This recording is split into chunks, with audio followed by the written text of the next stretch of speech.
Hey everybody, Tony D and Little Joan here with a hot take and a correction. Want to thank people in the comments section for challenging me on the Adam Schiff thing. Turns out the Adam Schiff site that said he was arrested in LA County may not have been as accurate as I thought, and some of the other people who immediately assumed it was legit seemed like a legit website, but drilling down further, it looked to be not as potentially accurate. Somebody was somebody was doing something. I'm not exactly sure what they accomplished by doing what they did, other than to have a lot of people go to the site. I guess they made some money if anybody paid them money, but it had a .org ending, which is usually not given to anybody other than non-profit entities. So because of that, I thought it was legit. I thought it was a non-profit organization that told the public who was in jail. Was my conclusion, but apparently not, because what somebody did, and I'll put a link to it in the description. There was somebody did a search for Nancy Pelosi, and it also came up that she was arrested too. Right, doggy? So once I saw that, I was like, oh yeah, this is there's something fishy about this. Joan, come here. So thank you to those of you who challenged me in the comments. See, I don't know everything, just most things. Right, doggy? So Adam Schiff's arrest is officially maybe. I still couldn't conclude that he hadn't been arrested at all, but uh, the LAX thing was initially sparked by a tweet from somebody called Agent Rhonda, who claimed to have connections to the FBI, and she said that he was taken to the FBI to be questioned. So whether or not that's true, I have no idea. But I thought once that website came up that he had been arrested, but doesn't look like that's the case. Maybe it is the case and the website is also fake, or maybe it's real. I don't know. Point is, I took down the video that, because the reason I took down that video was the same reason I took down a previous video where I got a news story wrong, because I didn't want to be corrected for the next 10 months until I finally got annoyed and deleted it. So I figured I'd delete it now to avoid any other confusion. So Adam Schiff, nobody knows. But also in that video, I talked about the Nashville bombing, and there's a update on that. Anthony Warner, who was the suspect, apparently has been identified in the bombing. The New York Post had reported there were human remains in the explosion, and I guess those belong to Anthony Warner. Now I was watching. I don't know if you guys ever watch Sticks and Hammer, but he also co-hosts a show every week with a YouTuber by the name of Ramsey Paul, and they do a show together called Happy Homelands. And I think they did a show yesterday. I think it was yesterday. And Ramsey theorized that this was a suicide. This was maybe a disgruntled worker who had gone to AT&T to blow himself up or whatever.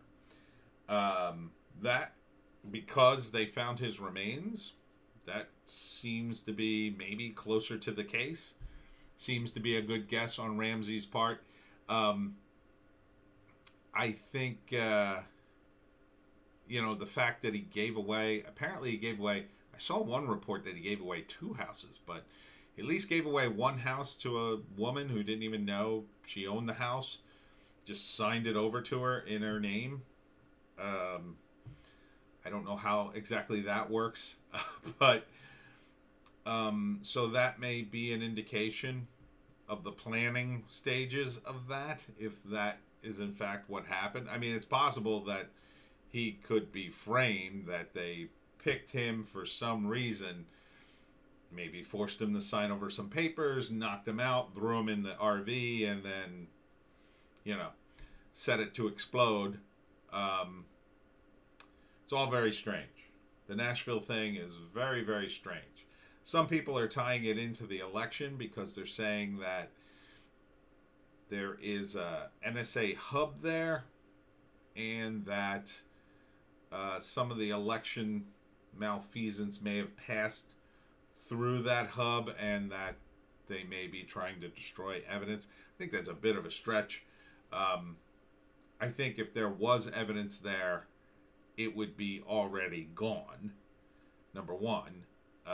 Number two, if it was in a computer, I don't even think you'd have to be there to get it, but maybe you do.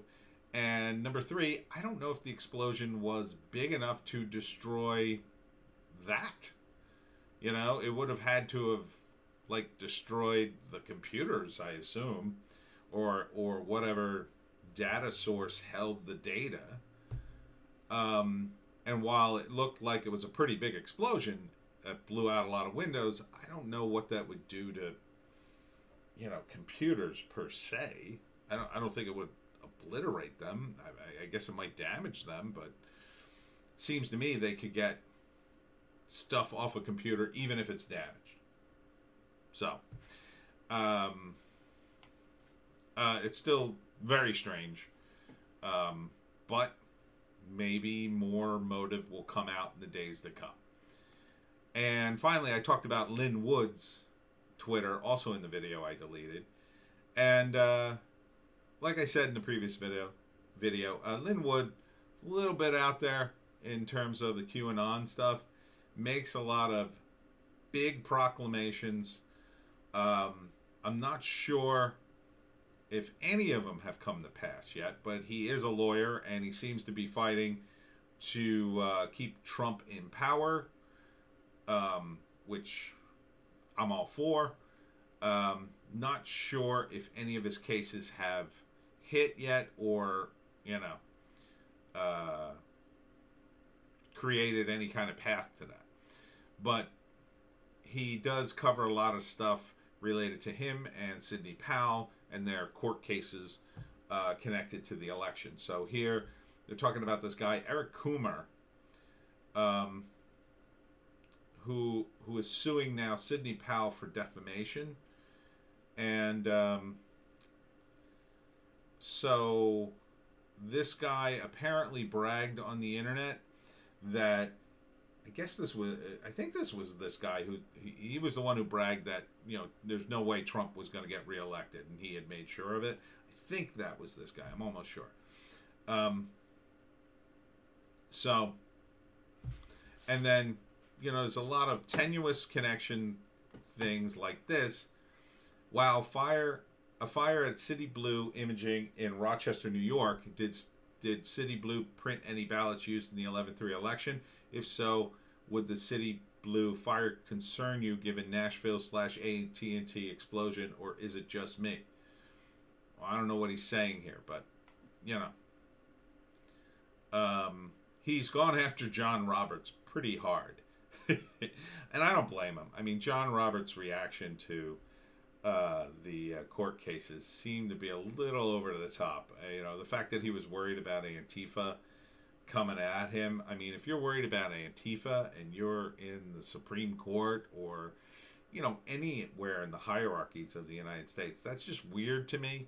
If you don't feel that you could be protected from a group like that, I mean, you probably don't feel like you could be protected from anybody, really. And Antifa, in my view, is pretty weak when you compare that to someone in the Supreme Court. I mean, they would have the FBI descend down like a swarm of locusts if anybody even came close to threatening Roberts and his family. I mean, they would jump on that like, phew. You wouldn't want to be anywhere near something like that if any of these Antifa guys showed up at his house. So, you know, I don't know why he suddenly got scared. You know, I don't think if you side with the woke, and sort of the neoliberals at this point, that you could expect much mercy from them. It's still, you're still a conservative guy in a world of, woke idiots. So, these guys who say, oh, well, if I keep my head down, they're not going to attack me. Well, they're always going to get you eventually. You're on the list. You'll just be a little further down, I guess. So, Lynn Wood just asked a lot of questions that I don't know if he has any proof or anything's going to happen. Like Rudy Giuliani, he's been calling for a lot of stuff, and I hope the next few weeks pan out. I hope a lot of his stuff that he's tweeted here are totally 100% right. Oh, now here is the RV. That seems like a lot more damage than I saw in the news initially. That's weird. That doesn't seem like the AT&T building, but maybe it is. I don't know. I don't live there, so it seemed like the explosion went off and like that was kind of it. And a lot of windows got blown out, and quite frankly, Lynn Wood is very wary of almost everybody in Congress, and especially politicians in Georgia. I hope a lot of what he's saying is true, and mostly I hope his tagline is true. All lies will be revealed. So we'll see. Like he says stuff like this. My good friend GA Governor Brian Kemp and his cohort in crime, Secretary of State, do not want to hear from me. Would someone be so kind as to provide Brian and Brad with this truth? Give it, Jeff Duncan. Give it to Jeff Duncan too. Thanks. Attorney Sidney Powell releases 270-page document. Let's see the whole thing. On massive 2020 election fraud involving foreign interference. So, yeah, maybe that would impact them. I don't know. The media just seems to be ignoring all this stuff, and it's kind of like without some of the backing of some of the media, it's like impossible to get this stuff going anywhere. It's like nobody believes it unless the media says it's true. So, I don't know. But, Lynn Wood talks a big game. I'm waiting for him to win a case. I mean, I'm rooting for him. He says here, someone asked him, are you confident for the 6th, Mr. Wood? Be sincere. Lynn Wood says, I am confident on January 20th, 2021, real Donald Trump will be sworn in for a second term as President of the United States of America. I hope that answers your question. It's like he knows something, right? We'll see. I hope he does. I want to believe this is true, but, it's like I said in my other video. You got to be careful of the evidence. I mean, look, I freely admit I was totally fooled by that site. I mean, it looked legit. Had a lot of Adam Schiffs on it. I figured, oh yeah, this makes sense. There's probably a lot of people named Adam Schiff in the LA area. It's a densely populated area, blah, blah, blah. But, it's the internet, man. There's a lot of fake stuff out there. I'm not saying Lynn Wood's fake, but, I mean, maybe he got taken in by stuff too. I don't know. A lot of these cases seemed really good on paper until they tried to get the SCOTUS, and SCOTUS just said no. That's why it's really tough to fight City Hall. It's not easy because they make the rules. And, Bush v. Gore, they wanted it to happen. Boom, so it did. Both parties pretty much wanted Bush v. Gore to happen the way it played out. The Democrats didn't want to win. They were fine with the Republicans taking it, is the rumor, because, Gore quickly conceded and then had to unconcede because it looked like he conceded too quickly. But the rumor was they told him, listen, you're facing a hostile Congress. We made a lot of losses here.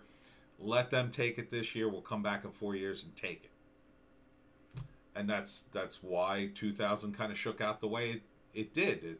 It's what the establishment said. Like, okay, this is the way it's going to go. This is the way we see it working out better for everybody. And that's the one-party system we have in this country. It's really it pretends to be a two-party system, but it's really a one-party system. And there's also a lot of talk of creating a third party, and Lin Wood is part of that too. In that, not that he's trying to create the third party, but he's saying, what's the point in voting for rhinos if they're just going to end up voting for the Democrats anyway? You know, maybe the GOP needs to keep losing until it discovers its backbone or hits its bottom and says, okay, we have to build this up the right way. Or, you know, a new party arises like America First or Patriot Party or whatever you want, Trump Party or whatever. And then that, you know, splits the GOP in half, but quickly supplants the GOP. And then you see some of the GOP guys probably move to the Democrats, and then, you know, a handful of them come to the Patriot Party, and then that party struggles up the ladder and probably gets compromised in the process as more money comes in. It's a tough process, politics. Anyhow, that's my update and correction. We will see you next time.